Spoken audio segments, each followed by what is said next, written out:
دعا کرو کہ ظہور امام ہو جائے، یہ روز کا قصہ تمام ہو جائے، دعا کرو دعا کرو دعا کرو۔ اعوذ باللہ من الشیطان الرجیم، بسم اللہ الرحمن الرحیم، الحمدللہ رب العالمین، والصلاة والسلام علی سید الانبیاء والمرسلین وعلی خاتم النبیین وشفیع المذنبین سیدنا و مولانا ابی القاسم محمد وعلی آلہ الطیبین الطاہرین المعصومین ولعنۃ الدائمۃ علی اعدائہم اجمعین، اما بعد فقد قال اللہ تبارک و تعالی فی کتابہ المجید والفرقان الحمید، بسم اللہ الرحمن الرحیم، ونريد ان نمن على الذین استضعفوا فی الارض ونجعلهم ائمہ ونجعلهم الوارثین۔ آج کی اس گفتگو میں ہم امام مہدی علیہ الصلوۃ والسلام کا مختصر سا تعارف پیش کریں گے۔ امام مہدی علیہ الصلوۃ والسلام پیغمبر ختمی مرتبت حضرت محمد مصطفیٰ صلی اللہ علیہ وآلہ وسلم کے 12ویں جانشین ہیں، اور آپ علیہ الصلوۃ والسلام 15 شعبان 255 ہجری بروز جمعہ صبح کے وقت پیدا ہوئے۔ آپ کی ولادت عراق کے شہر سامرہ میں ہوئی اور عیسوی سال بنتا ہے 868۔ آپ کے والد بزرگوار شیعوں کے 11ویں امام حسن عسکری علیہ الصلوۃ والسلام ہیں، اور آپ کی والدہ کا نام نرجس خاتون ہے، جو روم کے بادشاہ کی پوتی تھی، اور ان کی والدہ حضرت عیسیٰ علیہ الصلوۃ والسلام کے وسیع شمعون کی اولاد میں سے تھی۔ حضرت نرجس خاتون کے بارے میں جو اہم ترین بات ہے وہ یہ ہے کہ یہ کافی عرصہ جناب حکیمہ خاتون جو کہ امام عسکری علیہ الصلوۃ والسلام کی پھوپھی تھی، آپ ان کے پاس رہی اور ان کے ذریعے تربیت پائی، اور جناب حکیمہ خاتون آپ کا بہت احترام کیا کرتی تھی۔ جناب نرجس خاتون وہ بیوی ہیں کہ جن کی پیدائش سے بھی بہت سال پہلے جناب رسول خدا حضرت امیر المومنین امام جعفر صادق علیہ الصلوۃ والسلام نے مدح و ستائش کی ہے، اور آپ کو کنیزوں میں سے بہترین کنیز قرار دیا ہے۔ امام زمانہ علیہ الصلوۃ والسلام کے مختلف القابات ہیں۔ امام زمانہ علیہ الصلوۃ والسلام کا نام پیغمبر کے نام پر ہے، اور آپ کی کنیت بھی پیغمبر کی کنیت ہے۔ آپ کی مشہور القابات مہدی، قائم، منتظر، بقیت اللہ، حجت، خلف صالح، منصور، صاحب الامر، ولی عصر، صاحب الزمان ہیں، اور ان تمام القابات میں سے کوئی نہ کوئی آپ کی صفت جھلکتی ہے۔ یعنی آپ کو مہدی اس وجہ سے کہا جاتا ہے چونکہ آپ ایسے ہدایت یافتہ تھے کہ جو دوسروں کو حق کی طرف دعوت دیتے ہیں۔ آپ کو قائم اس لیے کہا جاتا ہے چونکہ آپ حق کے لیے قیام کریں گے۔ آپ کو منتظر اس لیے کہا جاتا ہے چونکہ سب آپ کا انتظار کر رہے ہیں، اور آپ کا لقب بقیت اللہ اس وجہ سے ہے چونکہ آپ پروردگار کی حجتوں میں سے آخری حجت ہیں، اور فی الواقع پروردگار کا آخری ذخیرہ ہے۔ آپ کو حجت اس وجہ سے کہا جاتا ہے چونکہ آپ پروردگار کی طرف سے لوگوں پر حجت اور گواہ ہیں۔ آپ کو منصور کہا جاتا ہے چونکہ پروردگار کے ذریعے آپ کی نصرت کی جائے گی۔ صاحب الامر اس وجہ سے کہا جاتا ہے چونکہ پروردگار کی عادلانہ حکومت کے نفاذ کی ذمہ داری آپ کے اوپر ہے،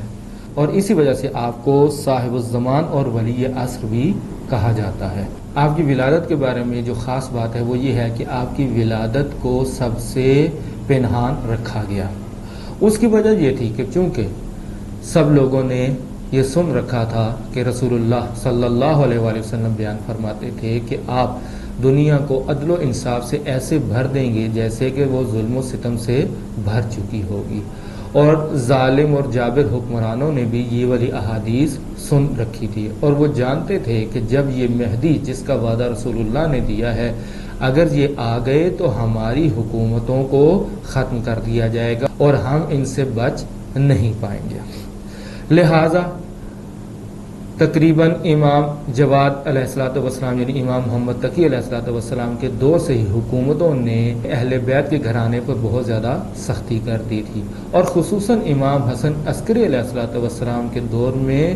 حکومت نے سخت پہرا آپ کے گھر پہ بٹھا دیا تھا اور آپ کے گھر کی تمام نقل و حرکت پہ کنٹرول کیا جاتا تھا، بلکہ یہاں تک کہا جاتا ہے کہ امام کے گھر میں بھی حکومت کے کچھ جاسوس موجود تھے۔ یہ وہ وجوہات تھی کہ جن کی بنا پہ آپ کی ولادت کو سب لوگوں سے مخفی رکھا گیا ہے۔ آپ کی ولادت کے واقعے کو جناب حکیمہ خاتون جو امام محمد تقی علیہ الصلوۃ والسلام کی بیٹی تھی اور امام ہادی یعنی امام علی نقی علیہ الصلوۃ والسلام کی بہن تھی، امام حسن عسکری علیہ الصلوۃ والسلام کی پھوپھی تھی، بیان فرماتی ہیں کہ مجھے ایک دفعہ میرے بھتیجے حسن عسکری علیہ الصلوۃ والسلام نے بلا بھیجا اور فرمایا کہ اے پھوپھی جان، آج کی رات ہمارے ہاں افطار کریں اور آپ ہمارے گھر پہ ہی رہیں، چونکہ آج کی رات خداوند عالم اپنی آخری حجت کو ظاہر کرنے والا ہے۔ میں نے سوال کیا کہ ان کی والدہ کون ہیں؟ تو امام علیہ السلام نے بیان فرمایا ان کی والدہ نرجس خاتون ہے۔ تو جناب حکیمہ خاتون کہتی ہیں کہ ان کے اندر تو ولادت کے کوئی ایسے آثار، حمل کے کوئی آثار ہی نظر نہیں آتے۔ تو امام بیان فرماتے ہیں کہ ایسا ہی ہوگا جیسا کہ میں نے کہا ہے۔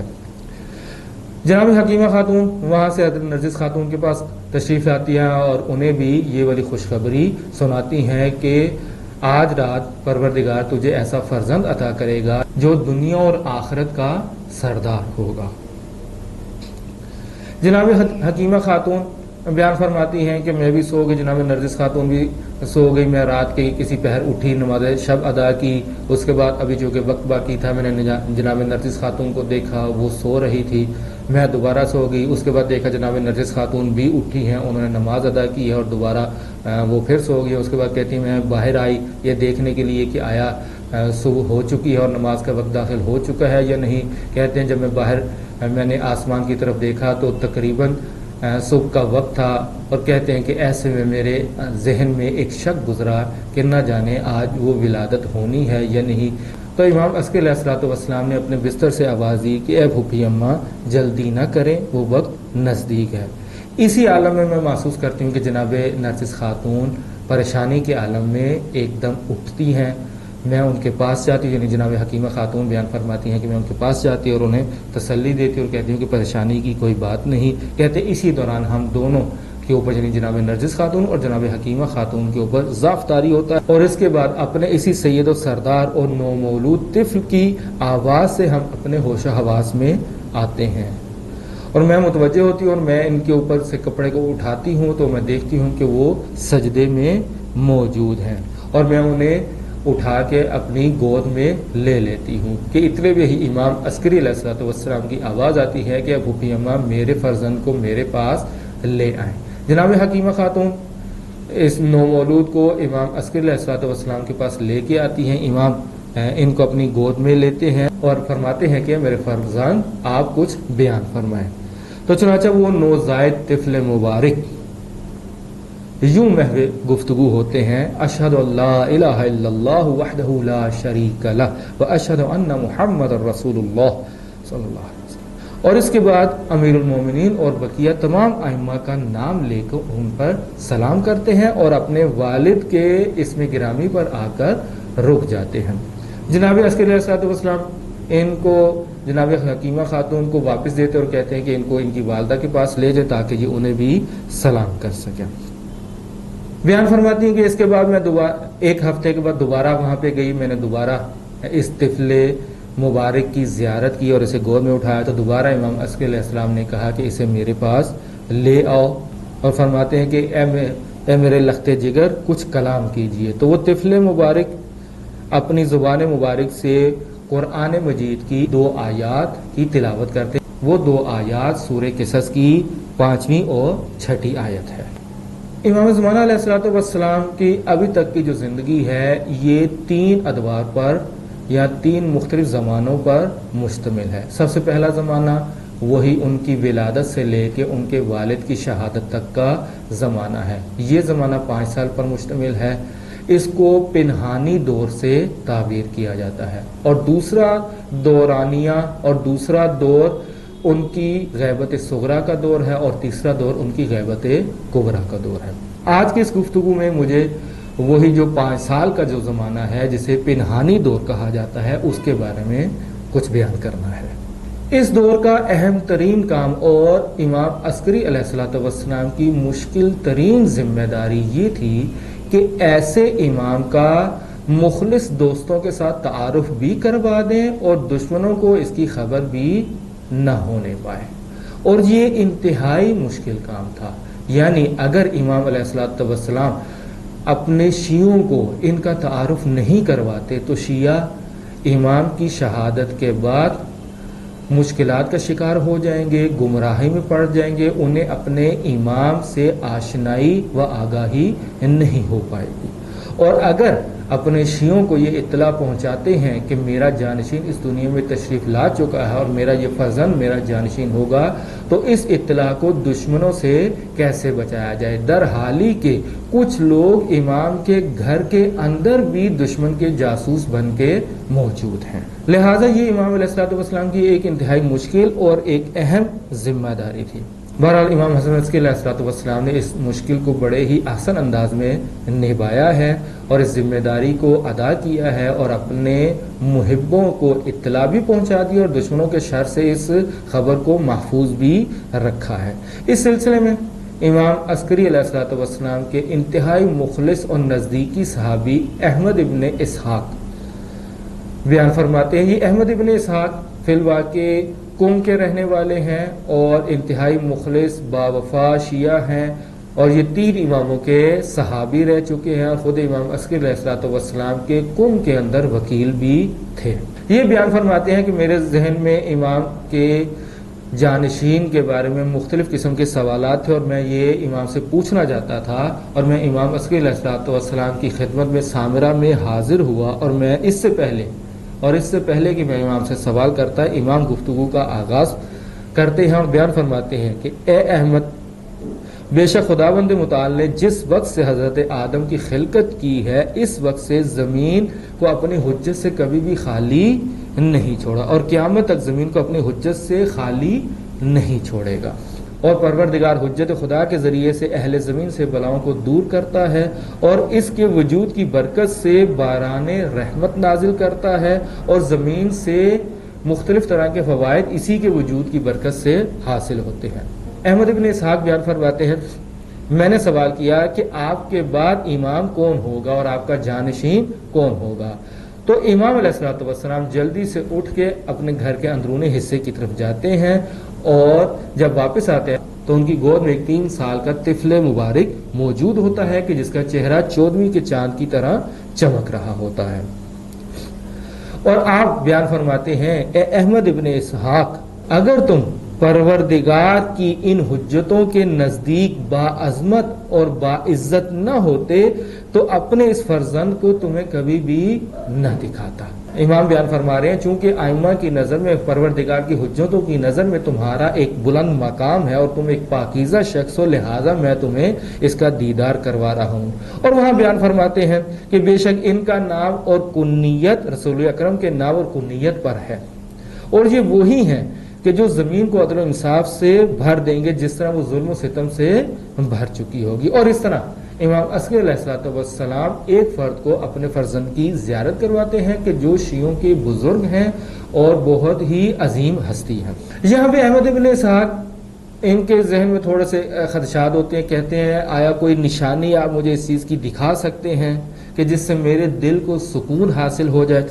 اس موقع پر یہی طفل مبارک اپنی لب کشائی کرتے ہیں اور فصیح عربی زبان میں کلام کرتے ہیں کہ انا بقیت اللہ فی ارضہ والمنتقم من اعدائہ، میں زمین پر بقیت اللہ ہوں اور دشمنان خدا سے انتقام لینے والا ہوں۔ احمد ابن اسحاق اس نشانی کو دیکھ کے بہرحال سکون میں آتے اور کہتے ہیں جب میں نکلا تو میرے دل کے اندر سکون چھایا ہوا تھا۔ اس کے علاوہ ایک اور روایت بیان کی جاتی ہے جو محمد ابن عثمان، جو کہ فی الواقع امام زمانہ علیہ الصلوۃ والسلام کے دوسرے وکیل خاص ہیں، دوسرے نائب خاص ہیں، اور پہلے نائب خاص کے جو عثمان ابن سعید ہیں ان کے فرزند ہیں، وہ اس روایت کو بیان فرماتے ہیں، کہتے ہیں کہ ہم ایک دفعہ 40 افراد امام حسن عسکری علیہ الصلوۃ والسلام کی خدمت میں حاضر ہوئے، چنانچہ امام نے اپنے فرزند کی زیارت کروائی اور فرمایا میرے بعد یہی میرے جانشین اور تمہارے امام ہوں گے، تم لوگ ان کی اطاعت کرنا اور میرے بعد اپنے دین میں تفرقہ نہ کرنا۔ چونکہ امام کو اس طرف سے بہت پریشانی تھی کہ میرے جانے کے بعد لوگ دین میں تفرقہ کریں گے، چونکہ حجت خدا کے بارے میں یہ لوگ شک کریں گے اور حجت خدا کو پہچان نہیں پائیں گے، لہٰذا بار بار امام اس چیز کا تذکرہ کرتے تھے کہ میرے بعد گمراہ نہ ہونا اور تفرقہ نہ کرنا، اور ساری یہ بیان فرماتے ہیں کہ آج کے بعد تم میرے اس فرزند کو نہیں دیکھ پاؤ گے۔ اس کے علاوہ اسلام کے اندر جو عقیقے کی رسم ہے، بیان فرماتے ہیں کہ امام عسکری علیہ الصلوۃ والسلام نے اپنے اس نو مولود کا کئی دفعہ، ایک دفعہ نہیں بلکہ کئی دفعہ عقیقہ کیا ہے اور اس کے ذریعے بھی اطلاع لوگوں تک پہنچائی ہے۔ اس دور کی ایک دوسری اہم ذمہ داری جو امام عسکری علیہ الصلوۃ والسلام نے بڑے اچھے انداز میں اور ان سے پہلے ائمہ نے بھی بڑے اچھے انداز میں نبھائی ہے، وہ یہ ہے چونکہ امام زمانہ علیہ الصلوۃ والسلام کو ایک بہت بڑی غیبت درپیش ہے، اس کے لیے امت کو تیار کرنا، لہٰذا اس سلسلے میں مختلف روایات ہیں، آخری ائمہ سے بار بار اس کی طرف توجہ دلائی جاتی رہی ہے کہ لوگ اس کے بعد گمراہ نہ ہو جائیں اور اس امام کا تعارف بھی کرواتے رہیں، ایسا نہ ہو کہ لوگوں کے سامنے اس امام کا تعارف نہ ہو پائے۔ یہاں میں صرف ایک حدیث امام ہادی علیہ الصلوۃ والسلام سے بیان کرتا ہوں، یعنی امام علی نقی علیہ الصلوۃ والسلام بیان فرماتے ہیں ان الامام بعدی الحسن ابنی، کہ میرے بعد میرا بیٹا حسن امام ہوگا، وبعد الحسن ابنہ القائم، اور ان کے بعد اور حسن کے بعد ان کا بیٹا قائم وہ امام ہوگا، الذی یملأ الارض قسطا وعدلا کما ملئت جورا وظلما، اور وہ زمین کو عدل و انصاف سے اس طرح بھر دیں گے جیسے کہ وہ ظلم و جور سے بھر چکی ہوگی۔ یعنی امام ہادی علیہ الصلوۃ والسلام اپنے بعد آنے والے اس امام کا بھی تعارف کرواتے ہیں تاکہ لوگ گمراہ نہ ہو جائیں، اور خود امام عسکری علیہ الصلوۃ والسلام بارہا مختلف روایات میں اپنے اس بیٹے کا تعارف بھی کرواتے ہیں اور ساتھ تذکر دیتے ہیں کہ اس کو ایک طولانی غیبت درپیش ہوگی اور اس طولانی غیبت میں تم لوگ گمراہ نہ ہو جانا، جیسے کہ یہ ایک حدیث خود اسی حدیث میں جو ابھی ہم بیان کر رہے تھے جس میں احمد ابن اسحاق کو امام علیہ الصلوۃ والسلام کی زیارت ہوتی ہے، اسی میں ایک جملہ یہ بھی ہے کہ جس میں امام عسکری علیہ الصلوۃ والسلام بیان فرماتے ہیں کہ اے احمد ابن اسحاق، اس کی مثال حضرت خضر اور حضرت ذوالقرنین کی طرح ہے، یعنی ان کی ایک طولانی غیبت ہوگی کہ جس میں کوئی بھی نجات نہیں پائے گا مگر وہ جس کو پروردگار امامت کے عقیدے پر ثابت قدم رکھے گا اور جو امام کے ظہور کی دعا کرے گا۔ یعنی یہاں بھی امام علیہ الصلوۃ والسلام غیبت کی طرف اشارہ کرتے ہیں، اور اس کے علاوہ اور مختلف احادیث ہیں جس میں امام علیہ الصلوۃ والسلام اپنے فرزند کی غیبت کی طرف اشارہ کرتے ہیں۔ مثلا ایک اور حدیث ہے جس میں بیان فرماتے ہیں کہ آگاہ ہو کہ میرے فرزند کی ایک غیبت ہوگی کہ لوگ اس میں شک میں پڑ جائیں گے مگر وہ کہ جسے پروردگار حفاظت کرے گا، اور یہ حدیث کمال الدین جلد 2 کے اندر موجود ہے، اور اسی چیپٹر کے اندر یہ اسی سے مربوط ہے، یہ چیپٹر نمبر 38 ہے، اس کے اندر مختلف اس طرح کی احادیث موجود ہے جس میں امام بار بار لوگوں کو بتاتے ہیں کہ میرے اس فرزند کی غیبت ہوگی اور اس کی غیبت میں گمراہی سے دوچار نہ ہو جانا۔ امام علیہ الصلوۃ والسلام کا یہ جو 5 سال کا زمانہ ہے اس میں کچھ کرامات اور معجزات بھی امام علیہ الصلوۃ والسلام سے دیکھے گئے ہیں، جن میں سے صرف ایک کی طرف میں اشارہ کر دیتا ہوں کہ اس میں ابراہیم ابن احمد نیشاپوری کہتے ہیں کہ جس وقت عمرو ابن اوف کہ جو ایک ظالم اور شیعوں کا دشمن حکمران تھا اور شیعوں کو قتل کرنے پہ ہر وقت راضی رہتا تھا، اس نے مجھے قتل کرنے کا ارادہ کیا، مجھے بہت زیادہ خوف لاحق ہوا، مجھے اپنی موت گویا کہ نظر آنا شروع ہو گئی اور میں ڈرنا شروع ہوا اور میں چاہتا تھا کہ یہاں سے فرار کر دوں۔ کہتے ہیں میں اپنے گھر والوں سے مل کر رخصت ہوا اور آیا امام عسکری علیہ الصلوۃ والسلام سے، اور ارادہ یہی تھا کہ ان سے مل کے تو میں کہیں فرار کر دوں۔ کہتے ہیں کہ جب میں امام عسکری علیہ الصلوۃ والسلام کی خدمت میں حاضر ہوا تو میں نے ان کی گود میں ایک طفل مبارک کو دیکھا کہ جس کا چہرہ 14ویں کے چاند کی طرح چمک رہا تھا۔ کہتے ہیں کہ میں اسے دیکھ کے شاید اپنا غم بھول جاتا کہ اتنے میں وہی نومولود وہی طفل مبارک مجھ سے یہ کہتے ہیں کہ اے ابراہیم، بھاگنے کی کوئی ضرورت نہیں، بہت جلد ہی خداوند عالم تمہیں اس کے شر سے محفوظ رکھے گا۔ کہتے ہیں میں حیران ہوا، میں نے امام عسکری سے کہا کہ میں قربان جاؤں، یہ طفل مبارک کون ہے؟ تو آپ یعنی امام عسکری علیہ الصلوۃ والسلام بیان فرماتے ہیں کہ یہ میرا فرزند اور میرے بعد میرا جانشین ہوگا۔ ابراہیم کہتے ہیں کہ میں باہر نکلا، میرے ذہن سے کسی حد تک خوف جاتا رہا، اور یہاں تک کہ بالآخر میں نے اپنے چچا سے اس ظالم بادشاہ یعنی عمرو ابن عوف کے قتل ہو جانے کی خبر سنی۔ اس 5 سالہ دور کا کہ جسے پنہانی دور سے تعبیر کیا جاتا ہے، ایک اور اہم واقعہ امام عسکری علیہ الصلوۃ والسلام کی شہادت اور ان کی نماز جنازہ پڑھانے کا واقعہ ہے۔ اس سلسلے میں امام عسکری علیہ الصلوۃ والسلام کے خادم ابو الادیان بیان فرماتے ہیں کہ حضرت امام عسکری علیہ الصلوۃ والسلام نے اپنی عمر بابرکت کے آخری دنوں میں مجھے کچھ خطوط دیے اور فرمایا کہ میں اس کو شہر مدائن کی طرف لے جاؤں، اور بیان فرمایا کہ تم 15 دن کے بعد سامرا واپس پلٹو گے تو میرے گھر سے شیون اور نالا بلند ہوگا، یعنی میرا انتقال ہو چکا ہوگا، اور تم مجھے غسل کے تخت کے اوپر دیکھو گے۔ تو ابو الادیان سوال کرتے ہیں کہ پھر آپ کے بعد آپ کا جانشین کون ہوگا؟ تو فرماتے ہیں کہ جو تم سے ان خطوط کے جوابات طلب کرے گا وہی میرا جانشین ہوگا۔ ابو الادیان کہتے ہیں آپ کوئی اور نشانی بھی بیان کرتے ہیں، تو امام علیہ الصلوۃ والسلام بیان فرماتے ہیں جو میری نماز جنازہ پڑھائے گا وہی میرا جانشین ہوگا۔ ابو الادیان پھر کہتے ہیں کہ آیا اس کے علاوہ بھی کوئی نشانی بیان کی جا سکتی ہے؟ تو امام عسکری علیہ الصلوۃ والسلام بیان فرماتے ہیں کہ جو تمہیں تھیلی کے اندر موجود چیزوں کے بارے میں بتائے گا۔ کہتا ہے میں نے بہت چاہا کہ میں پوچھوں کہ تھیلی کے اندر کیا ہوگا، تو کہتے ہیں لیکن امام کی ہیبت میرے اوپر اتنی طاری ہوئی اور میں یہ سوال نہ کر سکا۔ بالآخر وہ یہ کہتا ہے کہ میں وہی 15 دن کے بعد جب سامرا شہر میں داخل ہوا تو بالآخر میں نے ویسا ہی دیکھا کہ جیسا امام عسکری علیہ الصلوۃ والسلام نے مجھ سے کہا تھا، اور میں نے ان کو اسی غسل کے تخت کے اوپر موجود پایا۔ میں نے دیکھا دروازے میں ان کے بھائی جعفر موجود ہیں اور سب انہیں تسلیت کر رہے ہیں۔ کہتے جیسے ہی میری نظر جعفر پر پڑی تو میں پریشان ہو گیا، اور میں نے دیکھا کہ اگر یہ جعفر امام علیہ الصلوۃ والسلام کے جانشین ہو گئے تو پھر تو گویا کہ امامت کا خاتمہ ہی ہو جائے گا، امامت تو تباہ ہو جائے گی، کیونکہ یہ گھر کے فرد تھے اور یہ جانتے تھے کہ جعفر کی شخصیت کیسی ہے۔ کہتے ہیں سب انہیں تسلیت کہہ رہے تھے، میں بھی بالآخر وہاں پہنچا اور میں نے بھی ان کو تسلیت کہی، لیکن انہوں نے مجھ سے خطوط کے جوابات کے بارے میں کچھ بھی نہیں کہا۔ کہتے ہیں میں نے اتنے میں ہی دیکھا کہ اندر سے کوئی شخص آیا اور وہ جعفر سے آ کے کہتا ہے کہ امام کا جنازہ تیار ہے اور اب ان کی نماز جنازہ آپ پڑھا دیں۔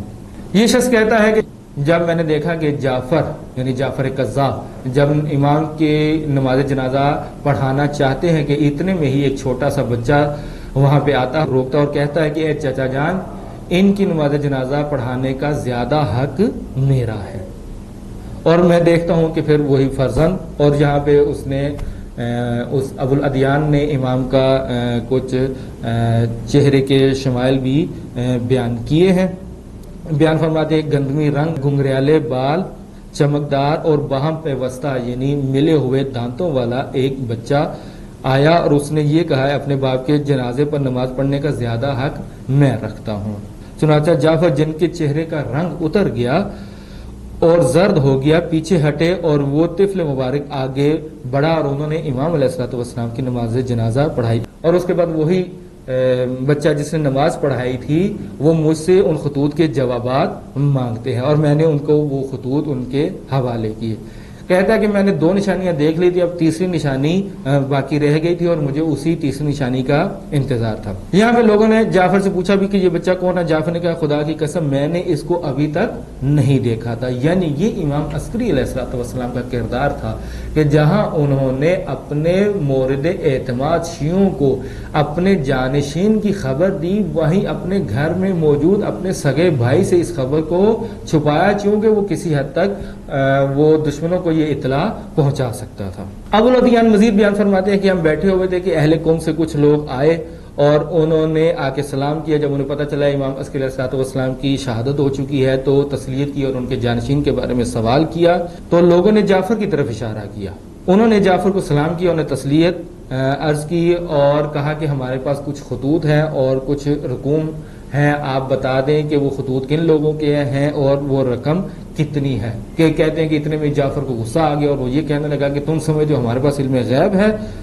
بہرحال وہ اس سے کافی حد تک ہوئے کہ ظاہراً یہ امام کا جانشین نہیں ہو سکتا. کہتے ہیں کہ اسی اسنا میں امام علیہ الصلوۃ والسلام کا خادم اندر سے آتا ہے اور وہ ان افراد سے آ کے کہتا ہے کہ تمہارے پاس فلاں فلاں شخص کے لکھے ہوئے خطوط موجود ہیں اور وہ مجھے دے دو، اور کہتا ہے کہ تمہارے پاس ایک تھیلی ہے کہ جس کے اندر 1000 دینار ہیں کہ جن میں سے 10 دینار کی تصویر مٹ چکی ہے. وہ افراد تمام خطوط اور وہ تھیلی اس شخص کو دے دیتے ہیں اور کہتے ہیں کہ یہی جس نے تم سے یہ خطوط مانگے ہیں وہی ہمارے امام ہیں. پروردگار ہمیں توفیق عطا فرمائے کہ ہم اپنے امام کی بہتر انداز میں معرفت حاصل کر سکیں. والسلام علیکم ورحمۃ اللہ وبرکاتہ. دعا کرو کہ ظہور امام ہو جائے.